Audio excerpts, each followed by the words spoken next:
have bad hombres, rapists, Miss Piggy, they're all living in hell, and if she wasn't my daughter, I'd be happy to talk about the last 30 years.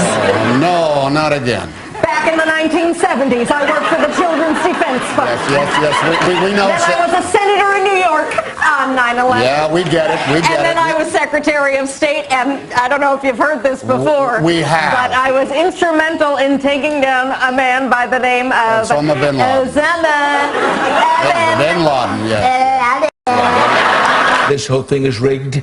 All of the newscasters are making me look so bad. And how are we doing that? By taking all of the things I say and all of the things I do and putting them on TV.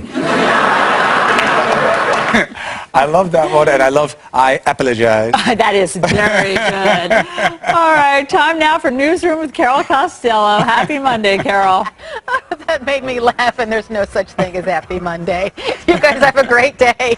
Newsroom starts now.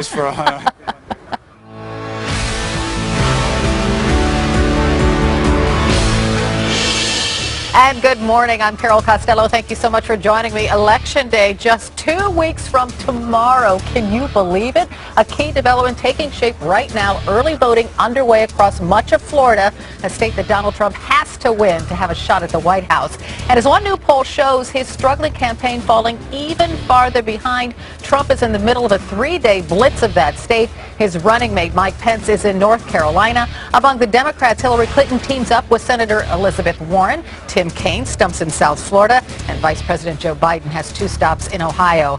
I got lots of people with me myself. CNN's Jason Carroll's at a polling place in Miami. Jeff Zeleny looks at the 2-week spread ahead. But Jason, I want to start with you because early voters are already on hand. Jason, can you hear me? I can hear you, Carol. You know, if history serves as any guide, half of all voters here in the state of Florida expected to cast their votes during early voting. The candidates know this. They know how important this state is. You have Tim Kaine campaigning in the state today. We saw Donald Trump in Naples yesterday, making 2 stops here in the state today. Behind me, you can see some of the voting stations set up here in downtown Miami. We've seen a steady stream of voters coming in this morning. Want to bring one of them in for you right now, Olivia Martin. Olivia, step right in. I know that you made a very good point to me. You said you wanted to come out here on day 1 of early voting, given all that you've seen and all that you've heard during this campaign. That's right, I sure did. Tell me why. I mean, you said you wanted to vote for Hillary Clinton. You wanted to make a statement about women and voting. That's right. I wanted to be here on the first day that we could do it. I really am patriotic to my country, and I've been for Hillary since the get-go. I'm so happy she's running, and I know that she's going to win. And give me your sense also, if you will, about the nature of the campaign. We were talking about that a little bit earlier. You were saying some things about the discourse between the candidates. I think that, unfortunately, it's turned so negative, and so many people are so disappointed with our elections now because unfortunately, I think Donald Trump has really made such a statement of negativity, and I really am positive about our country. And Hillary Clinton's trustworthiness, that was not an issue for you, that she's been criticized? Not really, no. I think he is far less trustworthy than Hillary. I see. Thank you very much. Olivia Martin coming in, one of those early voters here that we've been talking to out here. Carol, election officials say that at this point, what they are expecting could be record turnout here in the state of Florida. Obviously, you've said it, you heard it here from Olivia.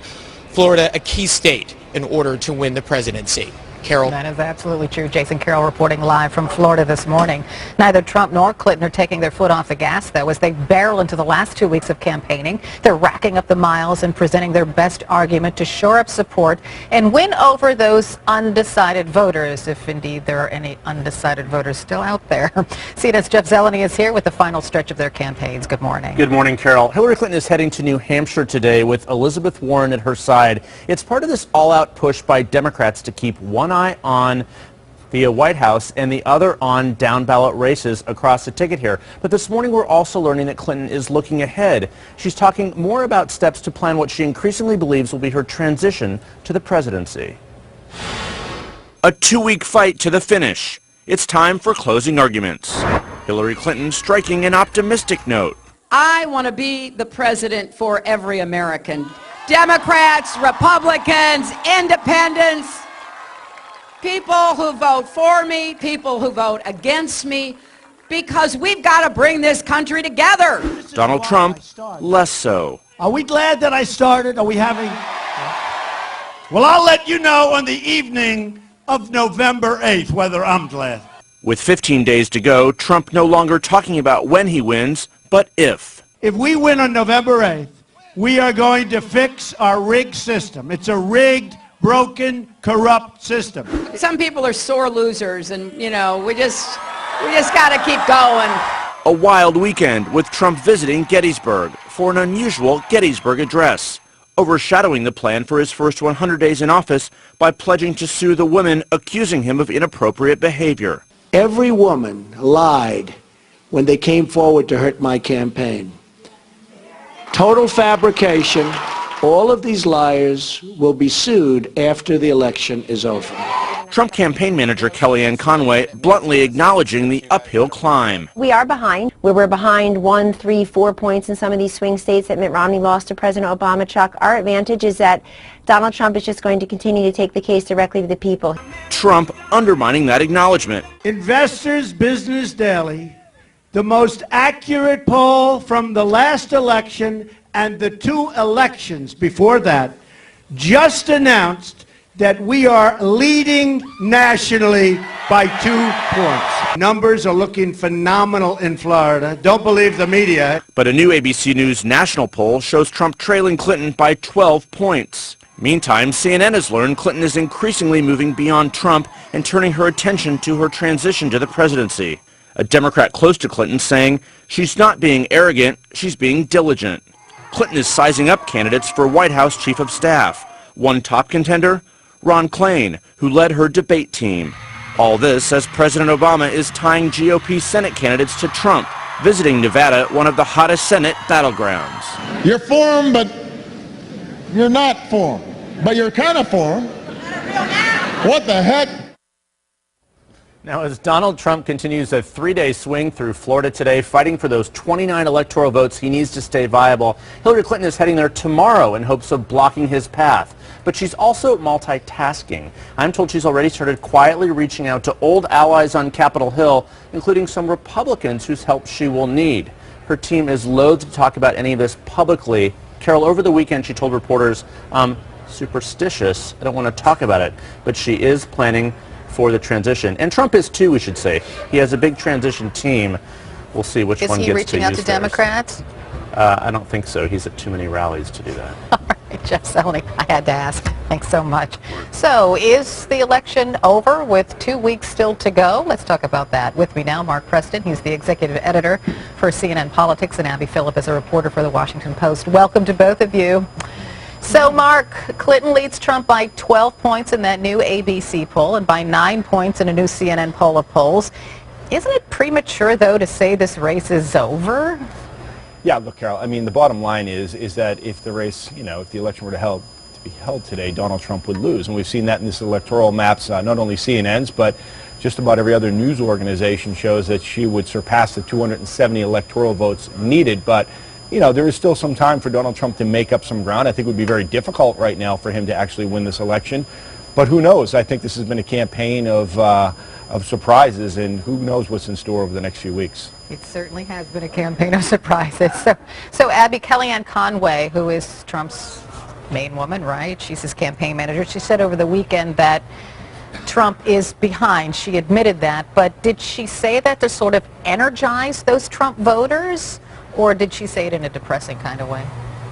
Well, I think Kellyanne tends to be a little bit more realistic about some of these things than perhaps her boss, Donald Trump. And I would add to what Mark said, which is that the election day is being held today.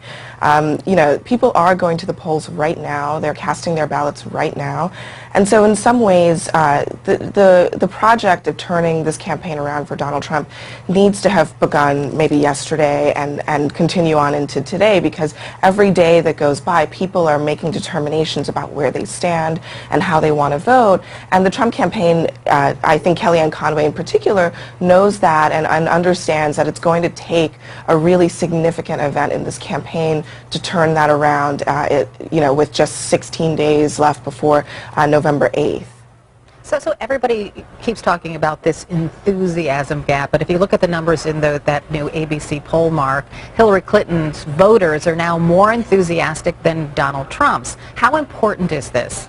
It's very important, but you got to peer it to what is going on in the ground in the Get Out the Vote operation. And Democrats have invested an incredible amount of time, an incredible amount of money over the past couple of years trying to build operations and organizations in these key battleground states. We haven't seen the same on Donald Trump's side. Now, he will be buttressed by the fact that the Republican National Committee, Carol, has tried to do so. They have tried to put organizations up, but still, Democrats have an advantage when it comes to getting phone banks together, folks who are out on weekends knocking on doors and what have you. That really matters, and you pair that with enthusiasm. That's pretty powerful going in the closing days. Okay, so Abby, what can Mr. Trump do to bridge the gap?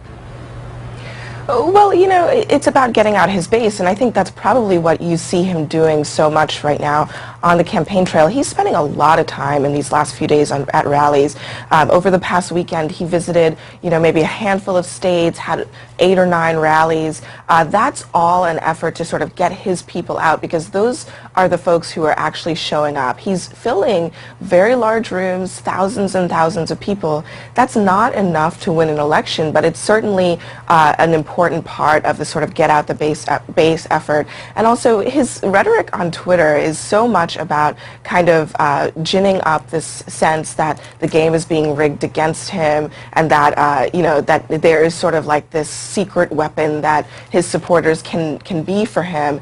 And I think that might very well be effective for that 30 to 35% of the people who are Donald Trump's core supporters. The key really to win an election, you have to do more than that. You have to get out people who are not in your base, and you have to reach out to sort of the more moderate parts of the electorate, and that's the part that we haven't seen yet from Donald Trump. Yeah, and talking to voters in Ohio last week, some people are completely turned off by Trump's talk of a rigged election, and that he's not going to listen to the results of the people after November 8th. So there's that too. Mark Preston, Abby Phillip, thanks for joining me this morning. Still to come in the newsroom ahead of Election Day voting, the scrambling. Some Republicans not just facing their opponents, they've got some major reinforcements.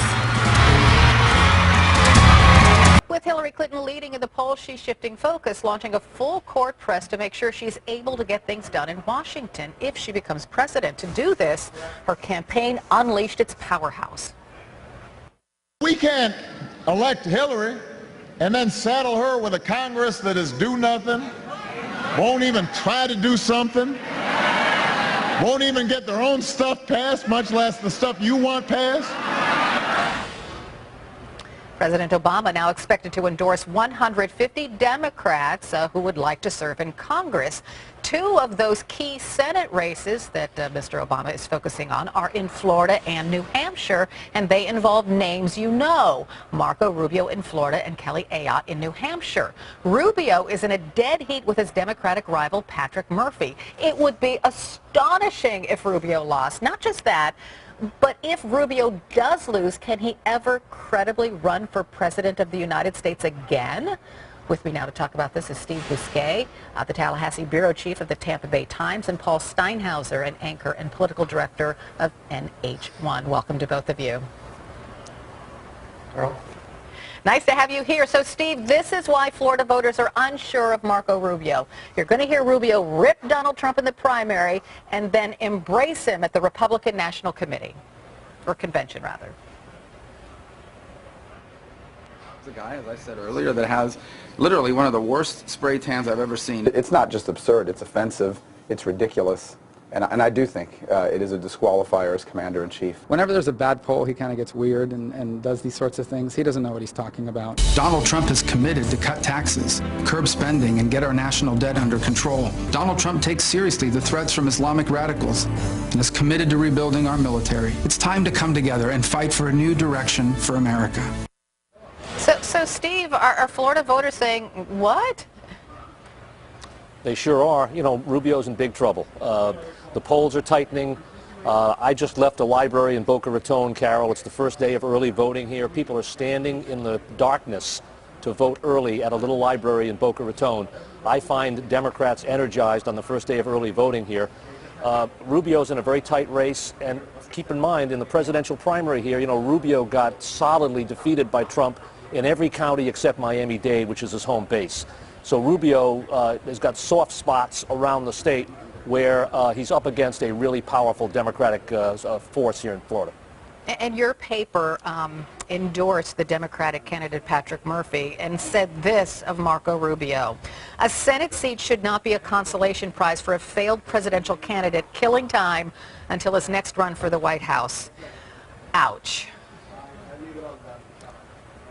In the last debate they had last week, Rubio had a chance to really partly seal the deal. He kind of hedged on the question that's been haunting him here for months, which is, will he serve a full 6-year term if he's reelected? He said he would, God willing. Patrick Murphy is not the perfect candidate, young, inexperienced, made some missteps along the way, but President Obama has been very strong in pushing Murphy and appearing with him in TV ads down the stretch. You know, the president has also endorsed a whole bunch of down-ballot legislative candidates here. And so we're going to see, this is going to be one of the best places in the country to see what kind of ground game Hillary and the Democrats have. It's just fascinating. So Paul, now it's your turn. Kelly Ayotte, she was in a debate with her Democratic challenger. She said that Donald Trump would be a good role model. Later, she issued a statement saying, no, I didn't really mean that. He wouldn't really be a good role model. So she's sort of having the same problem as Marco Rubio is having in Florida, right? She has been dancing a very delicate dance, Carol, for months now when it comes to Donald Trump. She said she would vote for him but not endorse him. And then 2 weekends ago, guess what? She broke with him after that recording. The audio recording of those extremely lewd comments came out. She broke with Trump and said she would vote for Mike Pence when she comes to president. But you know what? The Democrats continue to hit her, not just the Hassan campaign, but state and national Democrats and the super PACs, flooding the airways up here, Carol, with ads going after Ayotte, tying her to Trump. Even after she's broken with him, they still blame her for previously supporting Trump. And it's hurt, because Ayotte's a very popular incumbent senator here, but it is hurt, and now she's slipping a little bit in the polls. Hassan, who's a popular Democratic governor up here, has opened up a single-digit lead. Carol, the next debate is Thursday night. I get to moderate it. I'm looking forward to it. Oh, I can't wait. I'll watch it online. I just want to emphasize, Kelly Ayotte was a rising star in the Republican Party. A lot of Republicans were pinning their hopes on her, you know, for bigger things than even the Senate. So this is astonishing. Can anything help? Because I hear New Hampshire Republicans want Ohio's Governor John Kasich to come and campaign for Kelly Ayotte. Is there any possibility of that? There's been talk. Kasich was up here about late August campaigning in the governor's race up here. There has been talk for him to come here. Again, just like we're seeing across the country, Carol, Donald Trump is doing no favors to some Republicans facing some very tough re-election battles, and New Hampshire is a perfect example of that. And this is Trump country on the Republican side. Remember, he won the primary here big. It was his first victory, and it was the first big push that helped him eventually win the GOP nomination. But that was then, and this is now, and Donald Trump is doing no favors to Democrats here in a state where the Democrats have a strong machine. And we saw last week former President Bill Clinton and Vice President Joe Biden up here, not only campaigning for Hillary Clinton, but also campaigning for Maggie Hassan and the other down-ballot races. Today we've got, well, who else? Hillary Clinton and Senator Elizabeth Warren here. They're campaigning, obviously, for the White House race, but also for the Senate race, Carol. And a last question for you, Steve. Marco Rubio, if he does lose his Senate race in the state of Florida, what does that mean for his political future? It doesn't look very good for Rubio if he loses the Senate seat. We haven't had two Democrats, by the way, in the United States Senate in this state for about 15 years. So that would be a major event. You know, Rubio would be really, really wounded badly, and he'll never get out from under these comments that you played a few minutes ago about him saying these things about Trump. I have to say, to turn that coin on its head for a second, if Rubio can somehow pull this thing out, he's up against the incredible drag that Trump is placing on other Republicans down the ballot. And, you know, he's up against the fact that we're seeing Democrats have eliminated the traditional deficit in returning mail ballots in this state. There's still a question, an open question, about how enthusiastic Democrats are going to be in the big counties of Dade, Broward, and Palm Beach. Rubio has to do strong, not just in Miami, but in all of South Florida and along the I-4 corridor. Carol, they extended the voter registration period down here because of the hurricane. A judge demanded it, and we've seen more than 100,000 new voters join the rolls. Many of them are Hispanics. Rubio's going to need those votes to win this thing and to pull it out, but it looks pretty questionable at the moment. All right, I have to leave it there. Paul Steinhauser, Steve Bousquet, thank you so much. Still to come in the newsroom. While Donald Trump fights with members of his own party, Hillary Clinton is quietly reaching out to Republicans.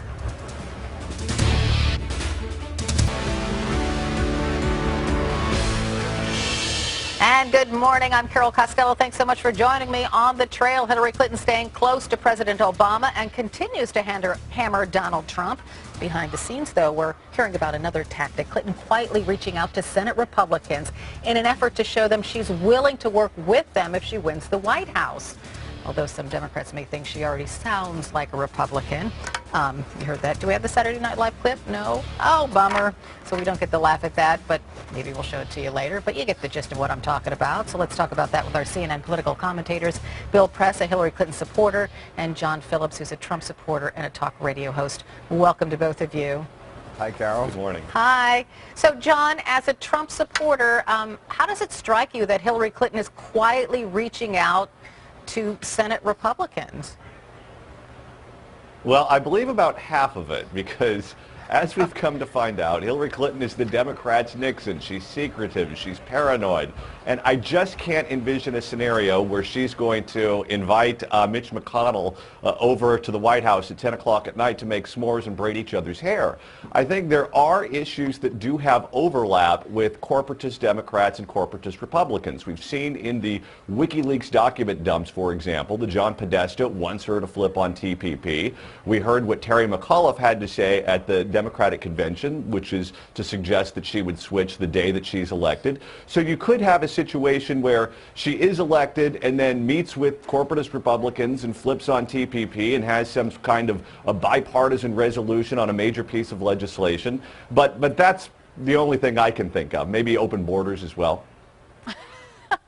So Bill, well, go ahead, Bill. First of all, I have to say, there's no greater insult to anybody than to compare them to a Republican president, Richard Nixon. So Republicans are attacking their own here, which I find very, very funny. But look, the truth of it is, if you look at two things. One, this shows that Hillary Clinton recognizes she's got this in the bag. It shows that Republicans in the Senate know she's got it in the bag. The American people have had enough of gridlock. I think it's very smart for them to be talking. And if you look back at Hillary's Senate record, actually, she worked together, was known for working across the aisle. She did not just with some of the more moderate or progressive, if you will, if there is one, Bill, Republican but there was senators. no Tea Party then. It was such a different time. Well, but I mean, the fact that, like Jim Inhofe, there's nobody more conservative than him. She did co-sponsored legislation with him. She sponsored legislation with Lindsey Graham. She co-sponsored legislation with several Republicans. So she's got a history of that, and I think you'll see that with her as president. She's starting now. But can you really see her cutting a special deal or having a beer with ISA, for example, or? You know what? Actually, I can. I really can. There was a time, it's not that long ago, when Trent Lott or Tom Daschle or George Mitchell or Bob Dole, I mean, they attack each other during the day and they sit down and have a beer and work some things out. I think it's good. I think it'd be good to get back to that time. But again, the fact that these Republicans are talking with Hillary about her transition indicates they know what's coming down on November 8th. Well, John, Speaking of bipartisanship, I remember a time. Yeah. No, John, go ahead. Finish your thought. I was going to say, I remember a time when Bill Press used to do his radio show from the Nixon Library. Once. So John, let me ask you this, because I do think Americans are tired of gridlock, right? But you look at what's happening to Paul Ryan right now. He may lose his speakership because he's not enthusiastically supporting Donald Trump. So many voters are stepping back and saying that doesn't bode well for our future, no matter who gets to be in the White House. Well, that's been a problem on the Republican side of the aisle that predated Donald Trump. Bob Michaels had to deal with the conservative front from Newt Gingrich. Newt Gingrich had to deal with it when he was Speaker of the House. John Boehner had that as the bane of his existence when he was Speaker, and it was going to happen to Kevin McCarthy, and it certainly happened to Paul Ryan, which is why he reluctantly took it over. And my suggestion to them would be to have a consistent policy. What we've seen from Republicans in leadership in the House is they go to Washington, D.C., and they get marching orders from the Chamber of Commerce to do one thing, and then they go back to their districts where their voters have decidedly different feelings and opinions and speak a different tune, and then you have that conflict between the two sides, and they kind of have to sell someone out at some point. So, look, I do think that there is a future for bipartisanship. It's a lot less, though, than the days that you guys are referring to when you had conservatives and liberals in each party. We've had a realignment of the parties. Conservatives are now in the Republican Party, liberals in the Democratic Party. So it's going to be much harder, regardless of who's in charge of the House or who's in the White House, to get a bipartisan consensus than it used to be. But here's the thing, Bill. I think there's a sense that, you know, Republicans are split right now. There are two Republican parties per se, because I don't have, I mean, I lack a better term to describe it. So you'll have Democrats, Republicans, and then other kinds of Republicans. Well, John is right. You've always had splits inside the party. But clearly, the Democratic Party is united today behind Hillary Clinton. The Republican Party is all over the place. It's certainly split at least in two camps. One is those who hold their nose and will vote for Donald Trump. And there are others who say, even though he's a Republican, we just cannot support this guy, Carol. And I think that's where Paul Ryan is indeed in trouble. It's not because he's alienated the pro-Trump Tea Party people. I think he's alienated sensitive or common sense Republicans across the land who say, we made a mistake in endorsing this guy, nominating him, and we cannot stand with the things that he says and does. And we know if we do, he's going to take the whole party down with us. So, John, I want to get John's sense of this. I mean, what's your sense? Will Republicans like Paul Ryan, you know, be the victors in the end, or not? Well, I mean, who can predict the future? If I could predict the future, I'd be in Las Vegas instead of Palm Springs. But I think that Hillary is also going to have problems if she were to be elected with the Bernie faction. She's been able to keep them in check through the process because they're afraid of Donald Trump or they're unwilling to support Donald Trump. But what happens to them if she were to double-cross them on TPP? Do they take their medicine or do they scream and yell? What happens if she continues with all of her ethics problems, but from the White House with more goodies to sell? Does the media then stay on board with her? Does the media turn on her? I think it's going to be a rough road for Hillary Clinton. I can speak for quickly on the Bernie faction. The Bernie faction, we Bernie supporters are with Hillary Clinton now, and you can bet we will be holding her feet to the fire to deliver the progressive agenda that's in the Democratic Party platform. That's talking about, yeah. No, but you know that's our job, and if she doesn't, we'll give her hell just like we gave Obama hell. Oh, John, I think you hit it. You did too, Bill. Thanks so much. Bill Press, John Phillips. Thank you. Iraqi and Kurdish forces are retaking dozens of villages from ISIS, and they're closing in on ISIS-controlled Mosul. But that progress has come at a price. In one town, local leaders say 40 civilians were executed when they started celebrating their liberation too early, and ISIS members came back and killed them. CNN senior international correspondent Nick Payton Walsh joins us now from Erbil in Iraq. Hi, Nick. Carol, consistent awful stories we hear in this war. One more possibly positive note from inside the city of Mosul itself, from residents there talking about clashes between ISIS militants and unidentified men. Now, we've for a long time been studying the potential for an insurrection inside of Mosul. Many of the population are deeply unhappy about the repression of ISIS rule over the past couple of years. This could be maybe the first sign of that. We're not entirely clear the full details, but we ourselves have spoken to people who have been involved in potentially rising up against ISIS. This comes as continued progress is reported by the Peshmerga, the Iraqi Kurdish fighters tackling ISIS as they move towards the city itself. And I say progress, it comes with a caveat. We don't always know that they've cleared the ISIS fighters out behind them as they continue to advance through population settlements, built up areas basically. They use the phrase cordoned off a lot, like they're moving around things rather than necessarily going building to building, clearing out the mines, clearing out the fighters. They're often hiding in tunnels channels. It's going to be messy going forwards. The Peshmerga Kurdish forces having put in a defensive berm, which may also potentially mark the territory they want to have as sort of theirs moving forwards. There's a lot of different competing factions here. The Pentagon say they're moving ahead of schedule. We don't know what the schedule was, so we can't ratify that. But there's a lot moving here, and the real goal inside, of course, the urban sprawl of Mosul itself, where there could be as many as 1.2 million people trapped in whatever fighting is ahead. Carol? All right, Nick Payton-Walsh reporting live from inside Iraq this morning. Thank you. So far, more than 1,000 refugees have been removed from a notorious migrant camp in France known as the Jungle. Authorities are now moving migrants out of the camp in Calais. That's in northern France. Then they're taking the migrants by bus to shelters in other parts of the country. Here's CNN's international correspondent Melissa Bell with what happens next. Carol, the evacuation of the camp in Calais, the Jungle, began early this morning with a long line forming, a line of migrants who decided to take up the French authorities on their offer and to take the possibility of heading to one of France's regions to seek asylum. They've brought, as you can see, with them all their worldly belongings, and that's because once they make it through that hangar, they get put directly on buses and shipped out to one of France's regions. They've come from Eritrea, from Sudan, from Afghanistan. Now they're going to resettle in parts of France like Bordeaux, Burgundy and Brittany. It's not been easy for the French authorities to convince the regions to take on the migrants, but many of them have accepted to do it. The real challenge now, the real test for the French government will be tomorrow morning when the dismantling of the camp itself begins. There are still down the road there inside the Jungle thousands of migrants determined to cling on to that dream of making it to the United Kingdom. They've called the Jungle home for months and they're determined to stay there come what may. The French authorities tomorrow will begin moving those tents, bringing the bulldozers in, and that's why the police presence here at Calais is as big as it is. 1,200 French policemen and riot policemen on hand to make sure that that dismantling goes as smoothly as possible. Carol.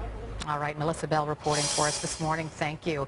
A horrific plane crash caught on dash cam at the Malta International Airport. You can see the plane, it actually falls out of the sky and then explodes. 5 French nationals aboard that plane were killed. The Maltese government says the flight was heading to Libya as part of a French customs operation aimed at monitoring migrant trafficking. An investigation now underway. Wow. Coming up in the newsroom, AT&T and Time Warner, the parent company of CNN, make a mega media deal. What does this mean for you, the consumer? Wall Street getting its first opportunity to weigh in on the mega media deal between AT&T and Time Warner, which is the parent company of CNN. AT&T offering $85 billion to buy Time Warner and all of its assets like HBO, TNT, and TBS, along with CNN. But already the deal is getting a lot of scrutiny. Some of that scrutiny comes from consumers. CNN's chief business correspondent Christine Romans talked to both the CEOs of AT&T and Time Warner, and what'd they say? Parent company of this network. Yeah. Look, they are optimistic about this deal, and they don't seem to be worried about the regulatory scrutiny at this point. They're talking about an $85 billion deal. They hammered it out just about in the last 8 weeks. And I asked the CEO of AT&T, what's the deal? Why do you want to buy Time Warner? And what do you get? What is the impetus, the business case that you're making? Why you have to do it? This is what he said. I think you're going to see the pace of innovation in terms of delivering meaningful premium content to the customer on mobile devices. That pace of innovation is what's going to change. Doing it in arm's length contracts is always really, really hard. And so you put these two companies together, and now the two companies are working together to change how the customer experiences entertainment, how the customer experiences CNN. Literally, that's what we think will change. The customer's demanding not only the entertainment, not only the content, but the ability to integrate social, doing clipping and posting and social interaction with their content. So these are the kind of things we really want to move fast. Carol, what he wants is he wants the kind of content the Time Warner stable of companies has been creating. You know, think Game of Thrones, HBO, think all that sports content, TNT, and CNN, a news leader. You know, we asked him point blank, you know, would you ever exert any influence over CNN? He said, no, I want you all to do what you're doing.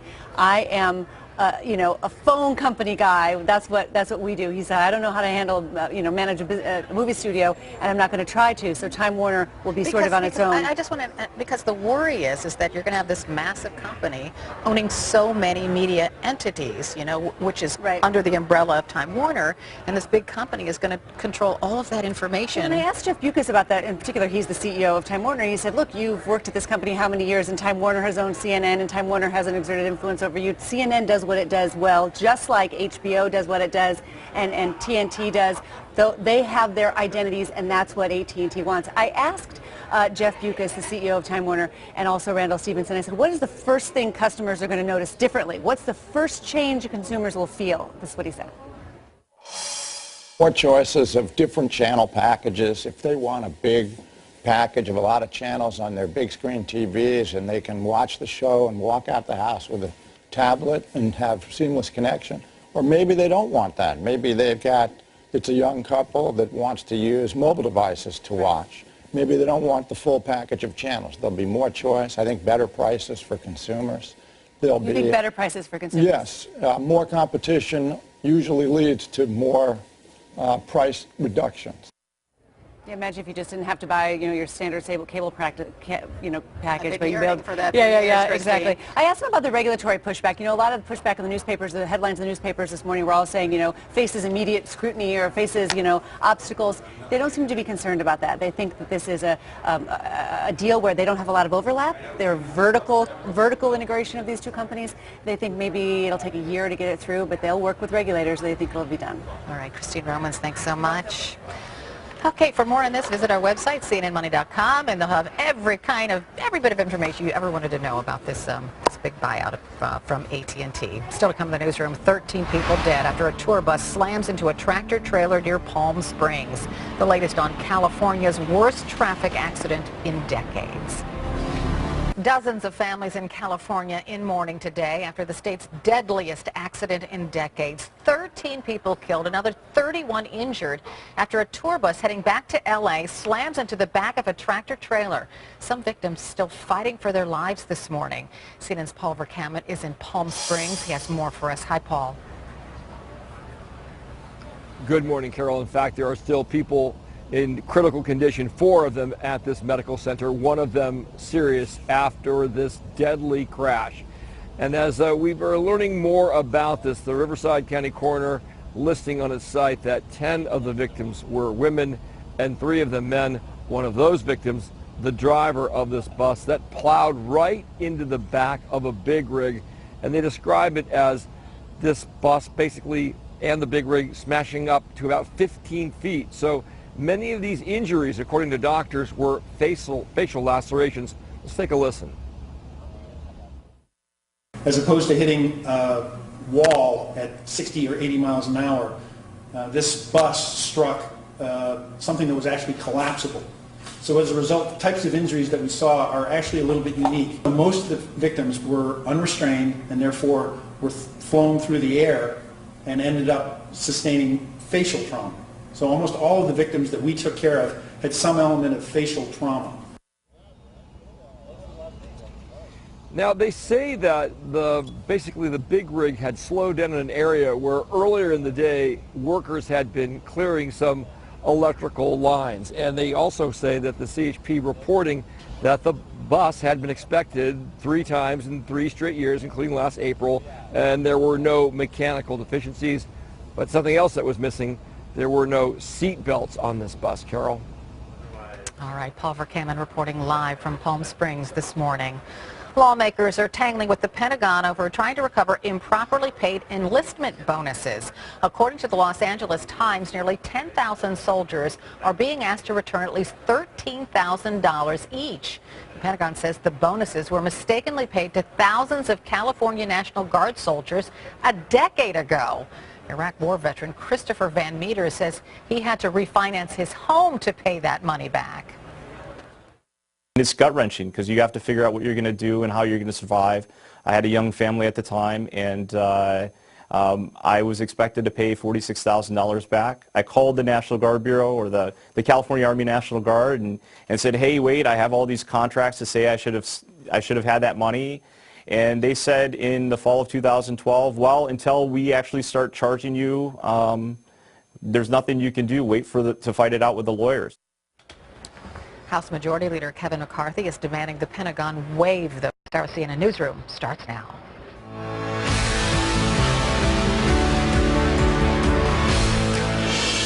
And good morning. I'm Carol Costello. Thank you so much for joining me. We are down to 15 days until Election Day. I know, it's crazy, right? Although for most of Florida today, early voting has begun. It is a state that Donald Trump has to win to have a shot at the White House, and Trump certainly knows that. He's in the middle of a 3-day blitz of that state as a new poll shows his campaign falling even farther behind. The stakes here undoubtedly high as his own campaign manager concedes an uphill climb. We are behind. She has some advantages like $66 million in ad buys just in the month of September. She has tremendous advantages. She has a former president, that happens to be her husband, campaigning for her, the current president and first lady, vice president, all much more popular than she can hope to be. But she's seen as the incumbent. CNN's Jason Carroll is at a polling place in Miami this morning. Good morning, Jason. And not just any polling place, we're here at the Clark Government Center here in downtown Miami. The scene of that recount, you remember that one back in 2000, hopefully not this go around. Today though, Carol, it is all about early voting. Half of all the residents here in the state of Florida expected to cast their votes in the early voting period. The candidates know just how important this state is. That's why you have Tim Kaine campaigning in the state. You had Donald Trump in Naples yesterday. He's making 2 stops today. Here at this particular site, you can see the voting station set up behind me. We've seen sort of a steady stream of folks coming in. The spokesman from the Board of Elections telling us that they expect more folks to keep coming out as each day passes. Donald Trump knows that. Yesterday in Naples, he was out encouraging all his supporters to get out and vote. You have to get out and vote, and that includes helping me re-elect Republicans all over the place. I hope they help me too. Be nice if they help us too, right? Well, Trump is trailing Clinton here in state polls, but Trump says ignore those polls. He says that those polls are wrong. Once again, Carol, Trump making every effort to get his supporters out to the polls. Carol. All right, Jason Carroll reporting live from Miami this morning. While Trump blitzes Florida, his running mate Mike Pence is in North Carolina. And among the Democrats, Hillary Clinton rolls out some heavy hitters. She teams up with Senator Elizabeth Warren today as Vice President Joe Biden campaigns in Ohio. Tim Kaine stumps in the Sunshine State, where Bill Clinton will be tomorrow. CNN's Jeff Zeleny is here with this final stretch of the campaigns. Good morning. Good morning, Carol. Really, for the 3rd straight day, Hillary Clinton is in a battleground state, but not a presidential one only, a Senate battleground as well, and she'll be in a 4th tomorrow.